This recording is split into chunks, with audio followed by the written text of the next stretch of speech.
Good evening, hello, and welcome to another very exciting shiur of Chayei Moharan. This will be shiur number 17. Wow, Ashrenu. So welcome, brothers and sisters, to another very exciting shiur. As a reminder, these shiurim are in the memory of my maternal grandparents, Menachem ben David Tzvi and Alana Basara. May their neshamas have the highest of aliyahs. Last shiur number 16, we explored lesson 117 of Chayei Moharan. And there we learned about the Shabbos before the wedding of Rabbi Nachman's daughter Miriam. We learned how Rabbi Nachman danced with great awe and great joy and sung a very special nigun, which was referred to as a cruz nigun, which is also the nigun of Yechad Shehu that Breslevers sing every Shabbos Mevorchim when it comes to blessing the new month in the prayer of Yechad Shehu. And that nigun at that time, it was a spiritual summons to gather all the holy neshamas to the wedding, and that's a special nigun that Rabbi Nachman introduced at that time. Nachman also revealed how he drew down Torah 22 of Likutei Moharan, and also through deep inner struggle. And we ended the shiur by saying that Rabbi Nachman had yet not relied on his ancestors' merit, and in his journey to Eretz Yisrael, he instead brought them merit. So tonight, it might be a little bit shorter tonight. We'll see how time flows, but we're actually going to look at two different paragraphs of Chayei Moharan, lessons 118 and 119. So, if you are looking inside, as a reminder, in this sefer, we're on page Kuf Mem Ches, and if you have the English and you want to look inside and you want to know where, it's in the sefer of Tzaddik by BRI, and we are on page 53. So, we're coming to a very interesting point in this section of Chayei Moharan. For those of you who are just joining or listening to this shiur and you haven't yet listened to some of the introductory shiurs, I'll give a quick reminder of how we've been structuring this, because we're at a bit of a crossroads here. We began actually in the middle of the sefer. Once we'd done the introduction, we moved straight to paragraphs 104, because that's where Reb Nosson recounts the birth and early life of Rabbi Nachman. This section goes from 104 to 128, and there Reb Nosson goes through the birth all the way until around Rabbi Nachman's passing in 1810, once he's made it to the city of Uman. So it kind of just goes through those sections in brief. It doesn't go into great depth by some parts, so that's why time seems to fly pretty quickly, or there's time jumps in between each paragraph. Where we are right now in paragraph 118, we're jumping to the year 1807. So this is just 3 years before Reb Nachman passed away in 1810. Once we get to section 128, we're going to be moving on to a very exciting part of Rabbi Nachman's life, where Reb Nosson recounts Rabbi Nachman's entire trip to Eretz Yisrael. We still have quite a ways to go until that happens. It's probably going to be another couple more weeks until we get there. But until then, we have a couple paragraphs that are going to be a little bit shorter, so we're going to go through multiple paragraphs at a time for the next couple weeks. So let's get into Kuf Yud Ches 118.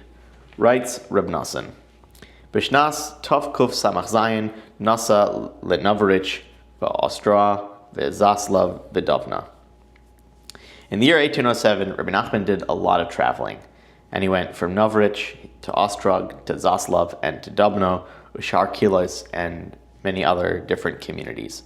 V'haya Az Gam Kain B'Kilas Kodesh Brod, and he was also by the community in the city of Brody, as it's known. V'Shah B'Derech Zeh Be'er Chatzi Shana.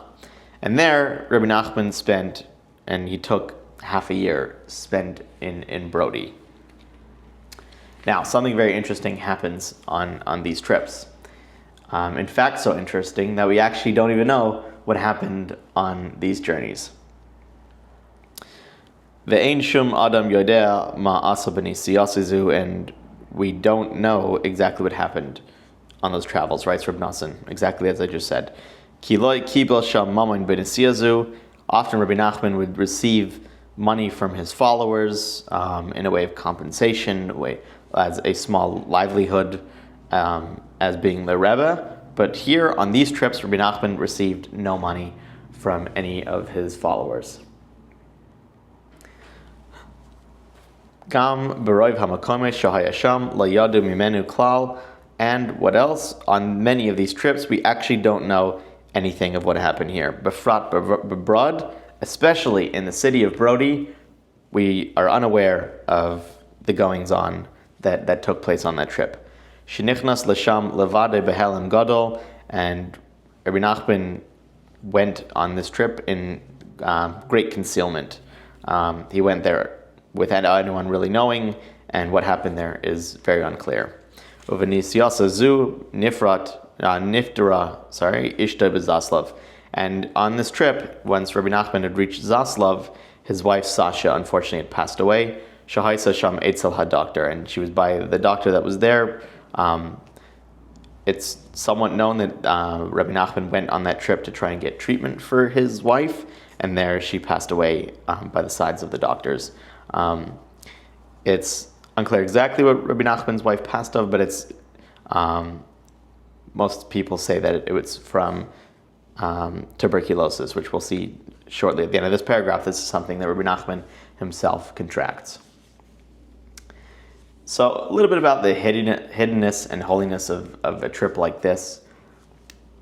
We often think that in our own growth, I'm trying to think how I can make this relevant to our lives, especially when we don't really know much about what Rabbi Nachman went through here.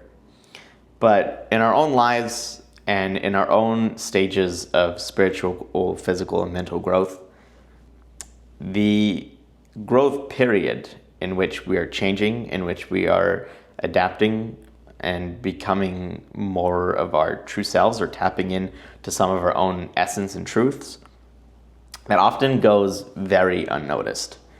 And here it's unclear exactly what Rabbi Nachman went through. But if we think about our own lives and our own struggles and what we've gone through, also that happens behind closed doors. It happens in our own privacy when we're doing hitbodedut. It's also something that takes place in a stage of privacy and in a stage of isolation, from the word lihitboded, to isolate. And perhaps Rabbi Nachman teaches this through his own avoda, the idea of something taking place in quiet and even in secret. So perhaps something that we can find some application and take some time to just focus and reflect on perhaps how we are using that time wisely in order to spiritually grow in those stages. Just something I thought of while preparing. Wanted to try and still make these parts of the Sefer as applicable as possible. So at that time, in that year that Rabbi Nachman's wife had passed away in the city of Zaslav, says Reb Nosson that he was by Rabbi Nachman by the Yom Tov of Shavuos, and other Hasidim as well. V'achar b'tiras ishtoi bo'isa hakayetz nishtadech mibrad. And after Rabbi Nachman's first wife Sasha had passed away in that summer, there was another shidduch that was created, that was made for Rabbi Nachman in the city of Brody, and that's where Rabbi Nachman married his second wife. Ba'az ba alav cholas hahust, and this is when Rabbi Nachman unfortunately contracted tuberculosis himself. Ba'amar tekef shi stalek, v'chodesh elo nasa ishtoi hashniya. As soon as Rabbi Nachman had contracted tuberculosis, and the symptoms had started to set on, Rabbi Nachman predicted that unfortunately this was going to be the thing that would cause his passing, and indeed that did come true in 1810. In that same year of 1807, in the month of Elul, that's when Rabbi Nachman married his second wife. Okay, so that is the end of Kuf Yud Ches. That's the end of 118. It's a very short little piece there. Moving on to Kuf Yud Tes. V'tekef achar Rosh Hashanah, immediately after Rosh Hashanah Tov Kuf Samach Ches, Nasa Lemberg. So still in the secular of 1807, but we're in the year 5568 now. Rabbi Nachman traveled to the city of Lemberg, V'shah Sham ad Emtza HaKayetz, and there he stayed until summer, so just over half a year or so. Oba Levesoy al Parashas Balak, and there Rabbi Nachman stayed until the Parsha of Balak. It's very interesting. If I had only done one paragraph this week, which would have been a very, very short shiur, that would have left Kuf Yud Tes until next week, meaning we would be learning this on the week which falls out on Parshas Balak. But this week's Parshas Chukas when we're recording this, so we're 1 week ahead. But around this time of year, in the city of Lemberg, was when Rabbi Nachman decided to then leave the city. So, Kishinasa Lemberg, so when he traveled from Lemberg and left the city, Nasa Derech Volchisk. Rabbi Nachman went to the city of Volchisk, V'sham Ratza La'avar al Hegernitz, and there he wanted to cross over the border. V'loi haya yachal la'avar, but for some reason, he was unable to pass. From my understanding from preparing for this year, it could have been that this resistance at the border was a physical one, but also it sounds like there was also some sort of a spiritual reason that Rabbi Nachman had to overcome to be able to cross over the border into the next city. And Rabbi Nachman is actually delayed there for 2 weeks. Something I noticed here, I love this use of the word Vinis Akev. It comes from, it's just a very nice way of saying delayed. So now we reach a part of the Sefer where there's a really beautiful described dream that Rabbi Nachman had while he was clearly asleep.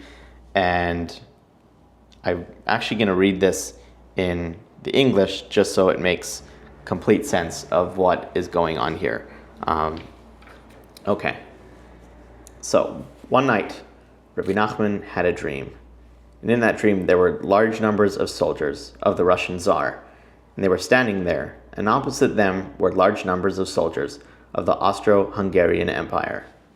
The Tsar and the Emperor were there in person.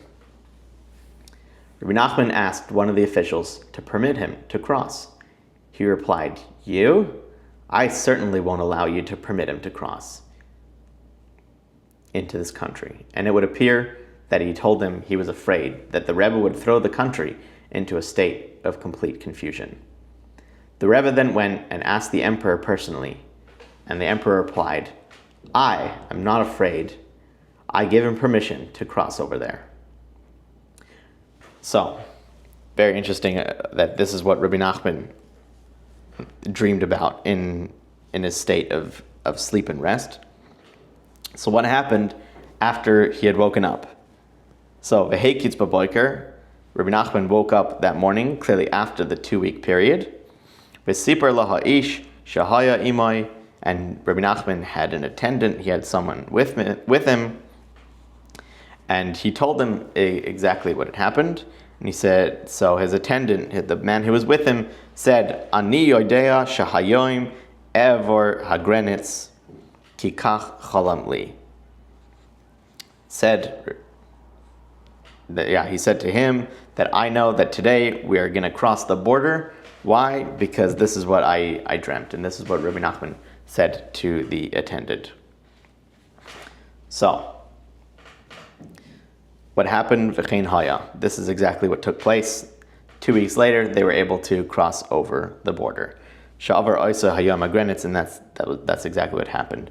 Uve'inyan hachalaim, and regarding the dream, hanal yesh oy devarim, there's a couple other points in the dream. So this is Reb Nosson expounding on this, and he says kinishkach haroiv, but some of the key details were unfortunately lost and forgotten. Kidloi nichtav bizmane, because it wasn't written down on time, and therefore we don't have all the facts. So just wanted to touch on a couple ideas from this dream. It's interesting here that Nachman, he said, I know today that I'll cross, which shows a deep emunah and clarity. Rabbi Nachman, as many of you know, if you've read some of Rabbi Nachman's stories, he has many stories and many visions, many of them which took place through Rabbi Nachman's dreams. But in a practical sense, how can we apply something like this to our life? This is always, as I mentioned just earlier, something I really like to do in Chayei Moharan. Even though it's stories, how can we try and make this practical?